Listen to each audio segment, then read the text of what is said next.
నమస్కారం. A1 TV Telugu first news వార్తలకు స్వాగతం. ముందుగా వార్తల్లోని ముఖ్యాంశాలు. సీట్ల పెంపుపై సీఎం రేవంత్ విమర్శలు. అఖిలపక్షం సమావేశం నిర్వహించాలని డిమాండ్. ఉత్తర దక్షిణ రాష్ట్రాల మధ్య అసమానతలు పెరుగుతాయని హెచ్చరిక. దేశ సమైక్యతకు ముప్పు కలిగే నిర్ణయమని రేవంత్ వ్యాఖ్య.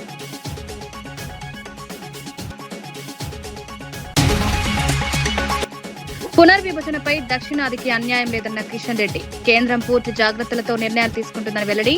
రాజకీయ ప్రయోజనాలకు అంశాన్ని వాడదని సూచన. సమతుల్య ప్రాతినిధ్యం లక్ష్యంగా చర్యలు తీసుకుంటామని స్పష్టం.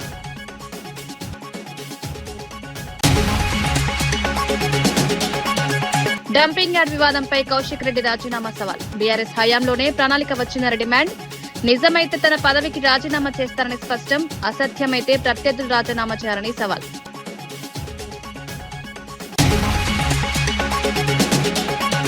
పోలీస్ వ్యవస్థ దుర్వినియోగంపై సుధాకర్ బాబు తీవ్ర విమర్శలు. ప్రభుత్వానికి ట్రంప్ కార్డులా మారిందని ఆరోపణ. రాజకీయ ప్రయోజనాల కోసం పోలీసులను వాడుతున్నారని విమర్శ. ప్రజాస్వామ్య విలువలు దెబ్బతింటున్నాయని ఆందోళన.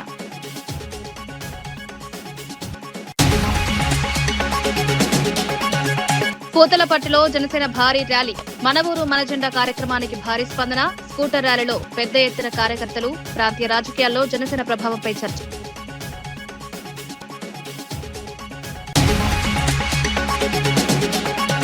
సీఎం రేవంత్ రెడ్డి నియోజకవర్గాల సీట్ల పెంపుపై ప్రధాని మోదీపై తీవ్ర విమర్శలు చేశారు. 50% సీట్లు పెంచాలనే నిర్ణయానికి ఏ ప్రాతిపదిక ఉందో కేంద్రం వెల్లడించాలని డిమాండ్ చేశారు. అఖిలపక్ష సమావేశం ఏర్పాటు చేసి అన్ని పార్టీలతో చర్చించాలని సూచించారు. రాజకీయ అవసరాల కోసం సీట్ల పెంపు చేస్తే ఉత్తర దక్షిణాది రాష్ట్రాల మధ్య అసమానతలు పెరుగుతాయని హెచ్చరించారు. ఇది దేశ సమైక్యతకు ముప్పుగా మారే అవకాశం ఉందన్నారు. చిన్న రాష్ట్రాలు దక్షిణాది రాష్ట్రాలకు అన్యాయం జరుగుతోందని అభిప్రాయపడ్డారు. మహిళల పేరుతో రాజకీయ లాభాల కోసం నిర్ణయాలు తీసుకుంటున్నారని విమర్శించారు. గతంలో జరిగిన వివక్ష ఎలా ప్రభావం చూపిందో మనం చూశామని గుర్తు చేశారు. ఈ అంశంపై దేశవ్యాప్తంగా జరగాల్సిన అవసరం ఉందన్నారు. ఆంధ్రప్రదేశ్లో జనాభాను లెక్క తీసుకున్నప్పుడు అక్కడ 80 వచ్చినాయి. ఉమ్మడి ఆంధ్రప్రదేశ్లో జనాభాను తీసుకుంటే ఇక్కడ 42 వచ్చినాయి. ఏ జనాభా ప్రాతిపదిక మీద అయితే 543కు మనం చేరినామో దాని మీద సరాసరి బ్లాంకెట్గా 50% అని చెప్పేసి కలిపేస్తున్నాం. ఏ జనాభా నియంత్రణ చేసిన వాళ్ళకి అన్యాయం జరుగుతుంది అంటున్నావు. మూల సూత్రమైన జనాభా ప్రాతిపదికన ఏర్పడిన విధానాన్ని ప్రోరేట ప్రకారం 50% పెంచేస్తానేనని చెప్పి నీ రాజకీయ మనుగడ కోసం, నీ రాజకీయ అవసరాల కోసం ఈ రోడ్లు సీట్లు పెంచడంతో దక్షిణ భారతదేశానికి వచ్చే 195, ఉత్తర భారతదేశానికి వచ్చే 621 సీట్లు ఉత్తర దక్షిణ భారతదేశాలలో విపరీతమైన అంతరం పెంచుతుంది. ఇది దేశ మనుగడకు మంచిది కాదు. ఇది రాజకీయ పార్టీలకు సంబంధించిన విషయం కాదు. ఇది దేశ ప్రజలకు సంబంధించిన విషయము. వివక్ష అనేది ఎక్కడికి దారితీస్తుందో మనం అందరం చూసినాము. తెలంగాణ రాష్ట్ర ఉద్యమము, తెలంగాణ రాష్ట్ర ఏర్పాటు, నక్సలైట్ల ఉద్యమము, సమాజంలో వచ్చిన మార్పులన్నీ కూడా వివక్ష ఎక్కడికి దారితీస్తుందో మనకు కళ్ళకు కట్టినట్టుగా కనిపిస్తుంది. ఈరోజు ఈ వివక్షను ఇంకా పెంచడానికి బీజేపీ ప్రయత్నం చేసుకుంటూ ప్రజల్ని మభ్యపెడుతూ చిన్న రాష్ట్రాలకు, ముఖ్యంగా దక్షిణాది రాష్ట్రాలకు అన్యాయం చేసుకుంటూ మేము ఏమీ చేయడం లేదు, ఇది ఒక అద్భుతమైన బిల్లు, ఈ అద్భుతమైన బిల్లుకు మీరు అనుకూలంగా లేరు, మీరు మహిళా వ్యతిరేకులా అని మహిళల ముసుగులో ఆనాడు యుద్ధం చేసినప్పుడు కూడా సికండిని అడ్డం పెట్టుకొని చేసిరు. టీపీసీసీ అధికార ప్రతినిధి రవిచంద్ర బీఆర్ఎస్ పార్టీపై తీవ్ర విమర్శలు చేశారు. రాష్ట్రంలో జరుగుతున్న అభివృద్ధిని అడ్డుకోవడమే ప్రతిపక్షాల ప్రధాన లక్ష్యమని ఆరోపించారు. ప్రభుత్వం చేపడుతున్న ప్రతి అభివృద్ధి కార్యక్రమాన్ని మొదటి దశలోనే అడ్డుకునేందుకు కుటిల ప్రయత్నాలు చేస్తున్నారన్నారు. 10 ఏళ్ల పాటు అధికారంలో ఉన్నప్పటికీ రాష్ట్రానికి తగిన అభివృద్ధి చేయలేకపోయిన బీఆర్ఎస్ నాయకులు ఇప్పుడు మార్పును చూసి తట్టుకోలేకపోతున్నారని విమర్శించారు. ప్రజల సంక్షేమం కోసం ప్రభుత్వం తీసుకుంటున్న నిర్ణయాలను అడ్డుకోవడం సరైంది కాదన్నారు. ఇప్పటికైనా తమ వైఖరిని మార్చుకుని రాష్ట్ర అభివృద్ధికి సహకరించాలని సూచించారు. లేకపోతే ప్రజలు తగిన గుణపాఠం చెప్తారని హెచ్చరించారు. జిల్లాకు వెళ్ళి అక్కడ కాంగ్రెస్ పార్టీని బదనాం చేసే ప్రయత్నం చేశారు. ఇప్పుడు నిన్న కూడా ఈ సిద్దిపేటలో కానీ, అటు చూస్తే కరీంనగర్లో కానీ కేటీఆర్ గారు మాట్లాడుతూ దాచుకో దోచుకో అనేటువంటి పాలసీ నడుస్తుంది తెలంగాణ రాష్ట్రంలో అని చెప్పేసి మాట్లాడుతుంటే, మీరు 10 ఏళ్ల కాలంలో దాచుకొని దోచుకుందే కదా చేసింది. మీరు తెలంగాణ రాష్ట్ర ప్రజలకు చేసింది ఏముంది కదా, ఏమి ఒరగబెట్టారు మీరు? తెలంగాణ రాష్ట్రంలో 10 ఏళ్ళు మీరు తప్ప తెలంగాణ రాష్ట్ర ప్రజలు ఎక్కడైనా బాగుపడ్డ సందర్భం మనకు కనిపిస్తుందా? ఇంకోటి బాబా బామర్దులు గత 10 సంవత్సరాలు మీరు దోచుకుందే కాకుండా ఇప్పుడు కొత్తగా మన రాష్ట్ర ముఖ్యమంత్రి రేవంత్ రెడ్డి బదనాం చేయడానికి బాబా బామర్ది అనే కొత్త వరవడిని తెరపై తీసుకొచ్చి పార్టీని అటు ముఖ్యమంత్రిని బదనాం చేసే ప్రయత్నం చేస్తున్నారు. జాగ్రత్త, మీరు ఎక్కడ పోయినా కానీ రాష్ట్ర ప్రజలు మిమ్మల్ని చీదరించుకునే పరిస్థితి కనిపిస్తుంది. కాబట్టి మీరు గత 10 సంవత్సరాలకెళ్ళి మేము పార్టీ నాయకత్వానికి అటు ప్రజలకు దూరం అయ్యింది అనేదాన్ని మీరే తెల్లం చేసుకున్నారు. కాబట్టి మీ పరిపాలన ప్రజలకు ఎంత దూరం ఉందనేది మీకు రాష్ట్ర ప్రజలకు అర్థమవుతుంది. రానున్న రోజుల్లో ప్రభుత్వం పైన ప్రభుత్వంలో మంత్రుల పైన ఎలాంటి మీరు బట్టగాల్చి మీ చేసే ప్రయత్నం చేస్తే రానున్న రోజుల్లో మిమ్మల్ని అంటే తెలంగాణ రాష్ట్రం తిరగనిచ్చే పరిస్థితి ఉన్నది. పూతలపట్టు నియోజకవర్గంలో జనసేన పార్టీ ఆధ్వర్యంలో మన ఊరు మన జెండా కార్యక్రమం ఘనంగా జరిగింది. రఘురామ చౌదరి నేతృత్వంలో భారీ స్కూటర్ ర్యాలీ నిర్వహించారు. తవనంపల్లి నుంచి పలు గ్రామాల వరకు ర్యాలీ కొనసాగింది.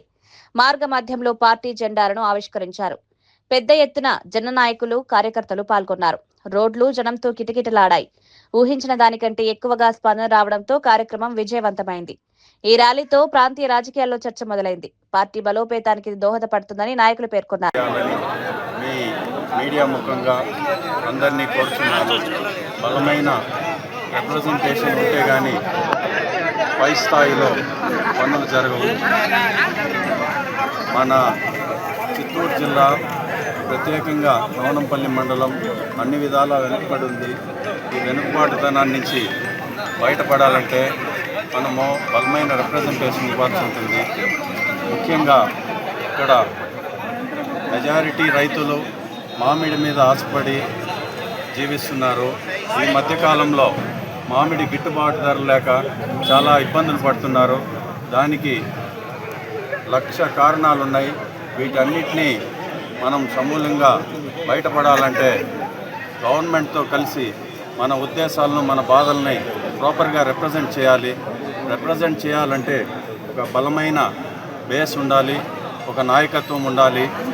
నేను మన ఏరియా సమస్యలను మన ప్రాంత సమస్యలను గవర్నమెంట్ దగ్గరికి తీసుకెళ్ళదలుచుకున్నాను.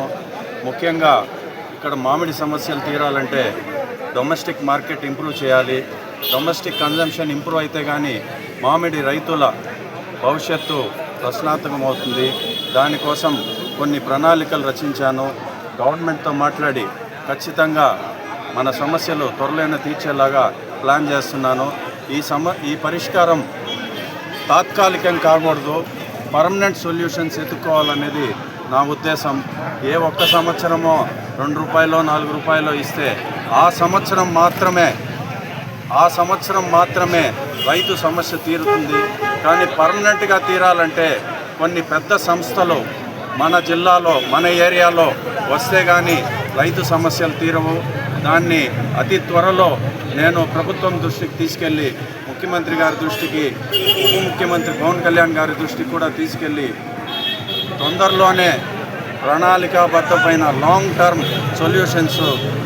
కాంగ్రెస్ మహిళా నాయకురాలు ఇంద్రా శోభన్ మంత్రి సీతక్కపై జరుగుతున్న దుష్ప్రచారంపై తీవ్రంగా స్పందించారు. బీఆర్ఎస్ సోషల్ మీడియా వేదికల ద్వారా ఆధారాలు లేని ఆరోపణలు చేస్తోందని మండిపడ్డారు. ఒకే అబద్దాన్ని పదే చెప్పి ప్రజలను తప్పుదోవ పట్టించే ప్రయత్నం జరుగుతోందన్నారు. అంగన్వాడీ స్మార్ట్ ఫోన్ల కొనుగోలు విషయంలో పూర్తిగా పారదర్శకత పాటించామని స్పష్టం చేశారు.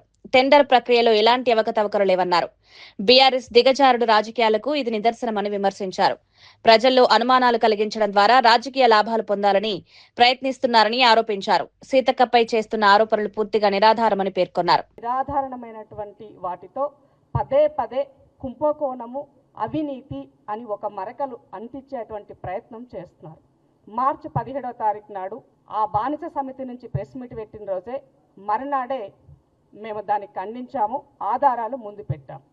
అయినా వదిలిపెట్టకుండా మళ్ళీ మొన్న పొంగులేటి సీనన్న పైన వచ్చినటువంటి ఆరోపణల నేపథ్యంలో సెక్రటేరియట్ సాక్షిగా ప్రెస్ మీట్ పెట్టినప్పుడు పొన్నమన్న ఒకవైపు, అలాగే మంత్రి సీతక్క మరొక వైపు.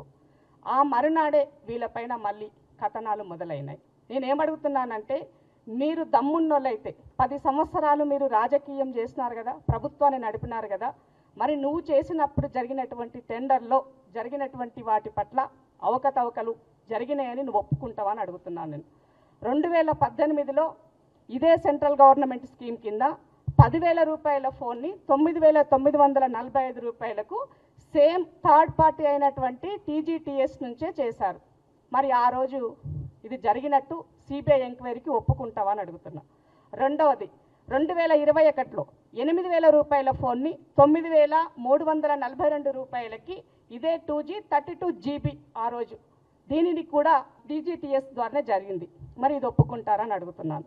మూడో విషయం, ఇవాళ మేము తీసినటువంటి దాన్ని సెంట్రల్ గవర్నమెంట్ స్కీమ్ అయినటువంటి పోషణ్ అభియాన్లో జరిగినటువంటి 38,130 ఫోన్లకి సంబంధించి సెంట్రల్ గవర్నమెంట్ నిర్ణయించిన ధర 11,800 రూపాయలు.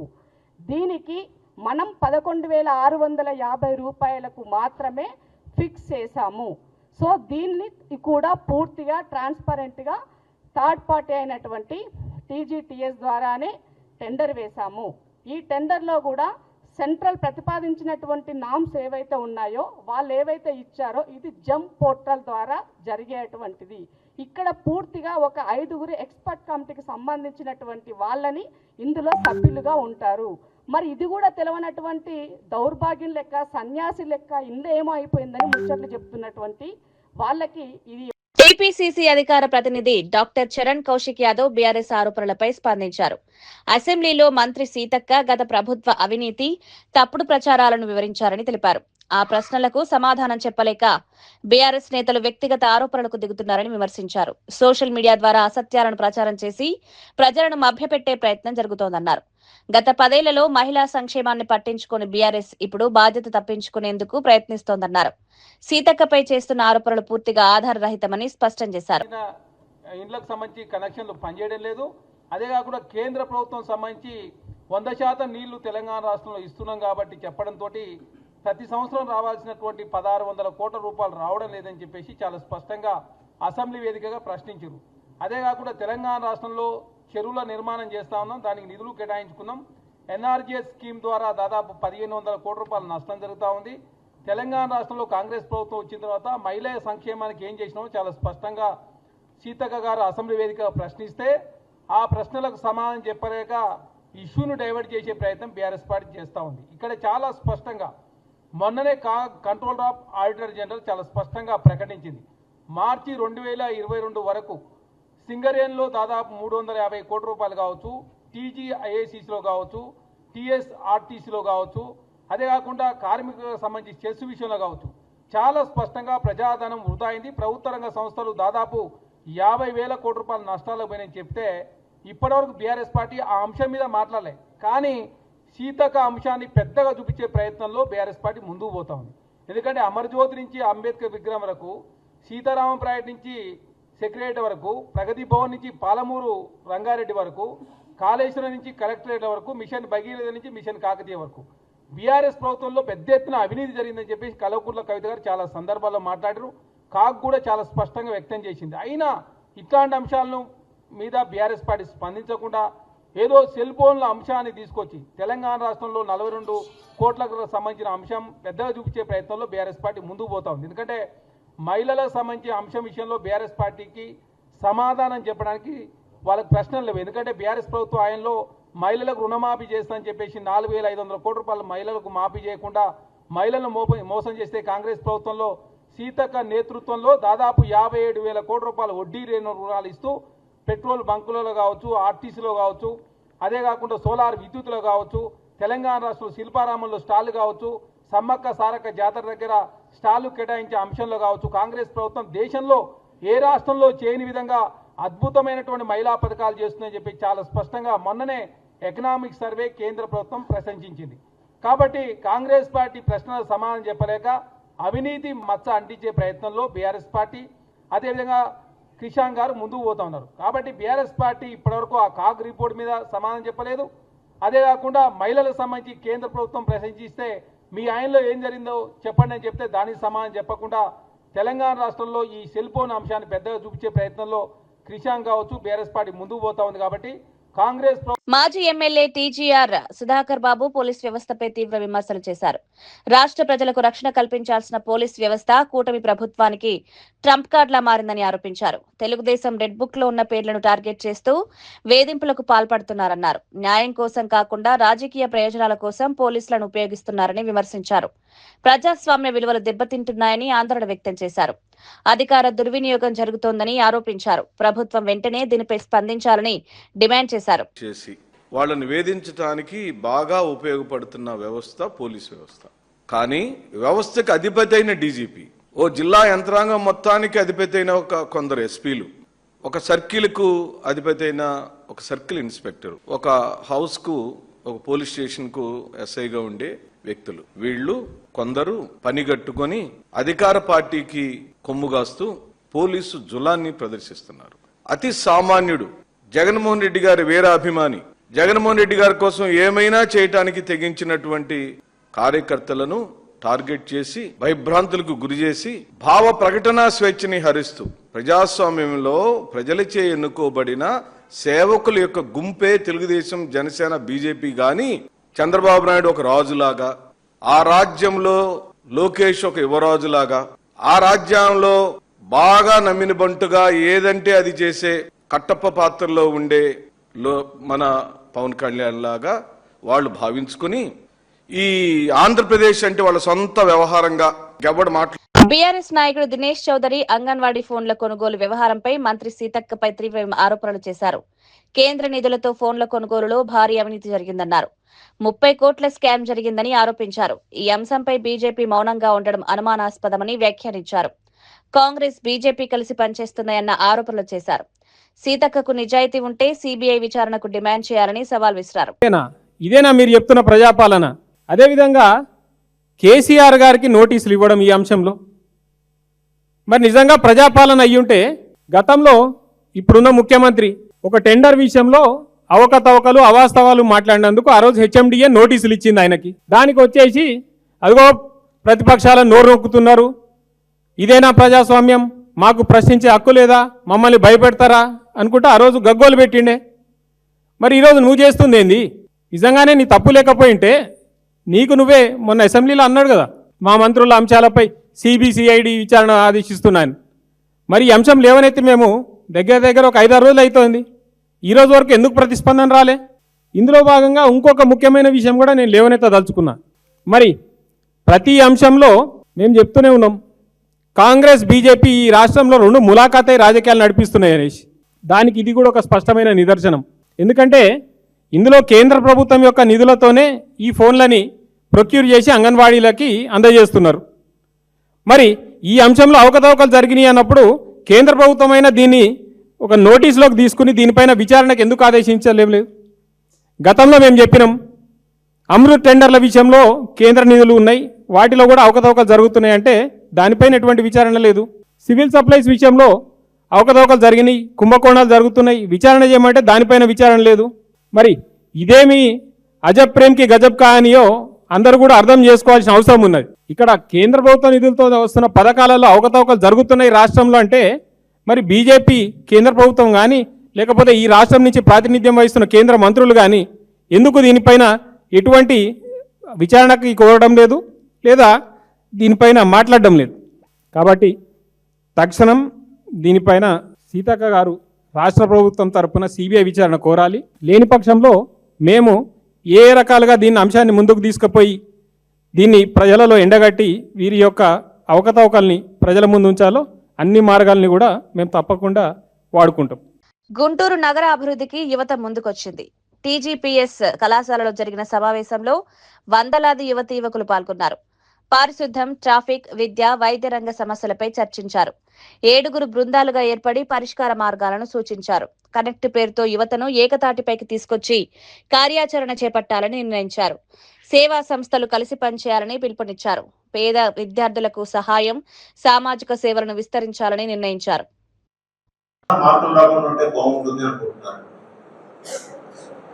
అంటే కాంపిటేటివ్ స్పిరిట్ అనేది మీలో ఆ love and affection and relationship అనేది కొట్టేస్తా ఉంది కిందకి. దట్ ఈస్ ద గ్రేటెస్ట్ మిస్ఫాల్. ఆర్ 1990లో భారతదేశ వ్యాప్తంగా అందరూ చదువుకోవాలని ఒక పెద్ద ఉద్యమం.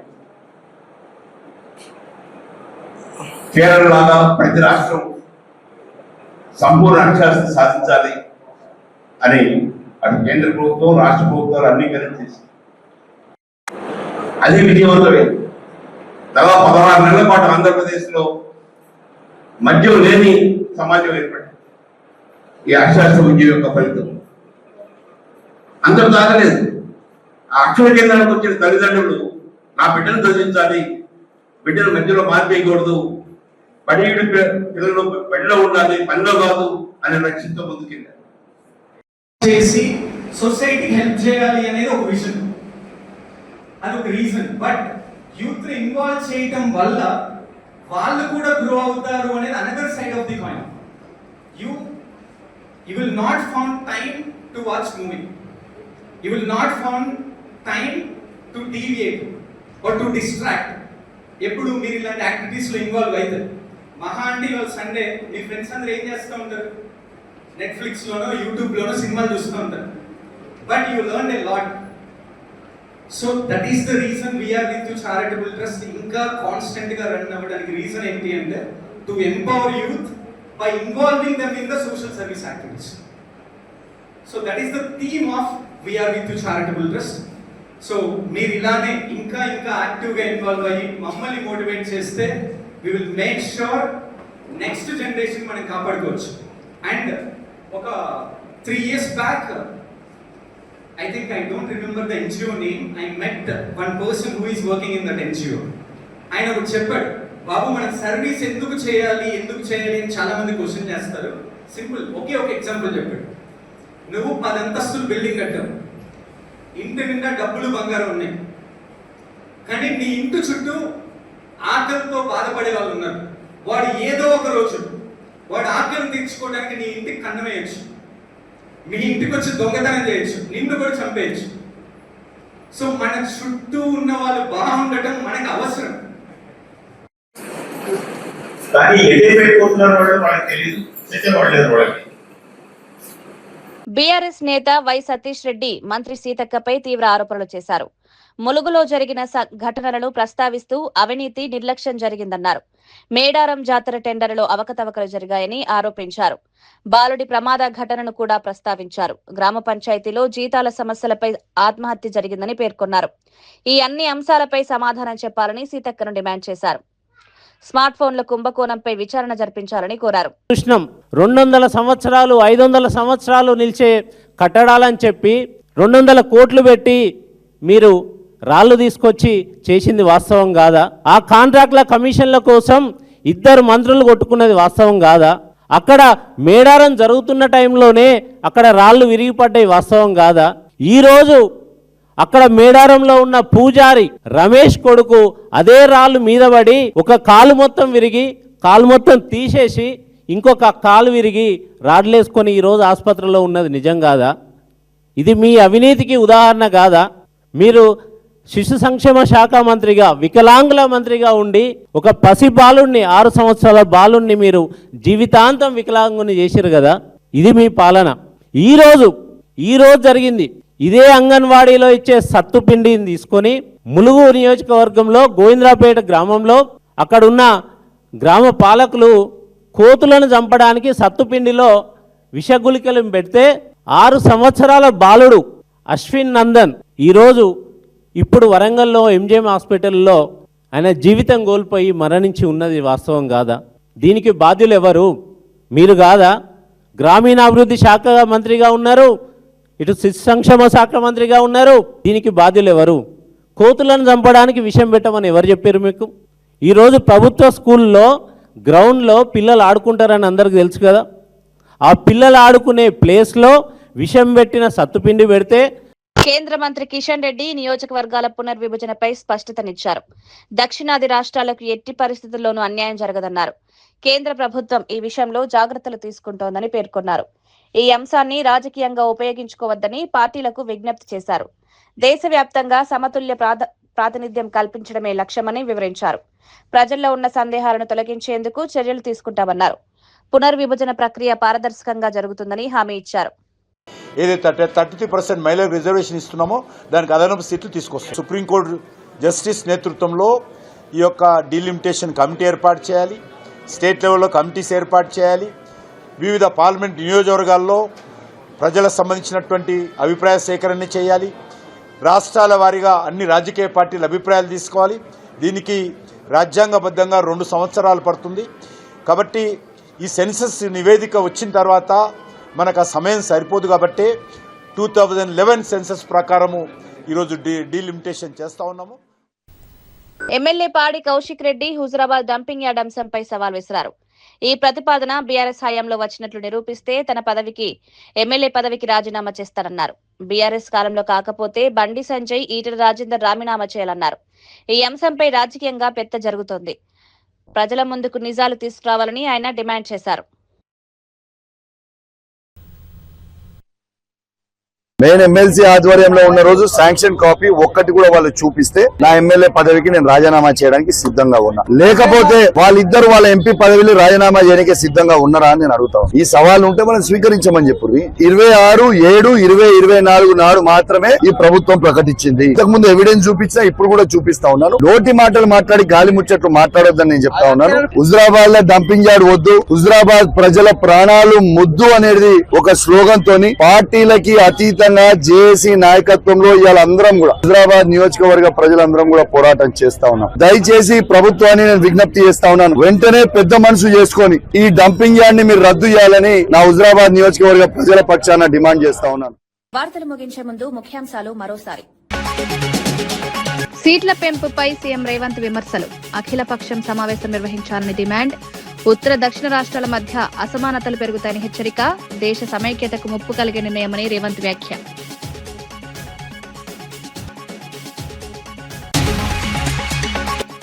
పునర్విభజనపై దక్షిణాదికి అన్యాయం లేదన్న కిషన్ రెడ్డి. కేంద్రం పూర్తి జాగ్రత్తలతో నిర్ణయాలు తీసుకుంటుందని వెల్లడి. రాజకీయ ప్రయోజనాలకు అంశాన్ని వాడొద్దని సూచన. సమతుల్య ప్రాతినిధ్యం లక్ష్యంగా చర్యలు తీసుకుంటామని స్పష్టం.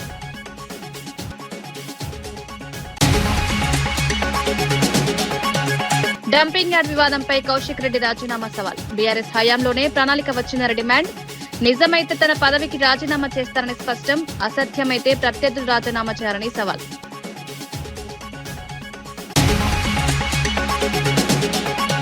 పోలీస్ వ్యవస్థ దుర్వినియోగంపై సుధాకర్ బాబు తీవ్ర విమర్శలు. ప్రభుత్వానికి ట్రంప్ కార్డులా మారిందని ఆరోపణ. రాజకీయ ప్రయోజనాల కోసం పోలీసులను వాడుతున్నారని విమర్శ. ప్రజాస్వామ్య విలువలు దెబ్బతింటున్నాయని ఆందోళన.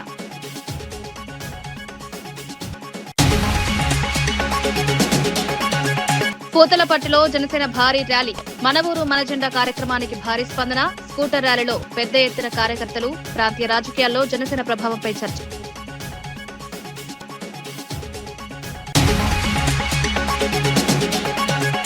వార్తా విశేషాలు మరో బులెటిన్లో మళ్ళీ కలుద్దాం. నమస్కారం.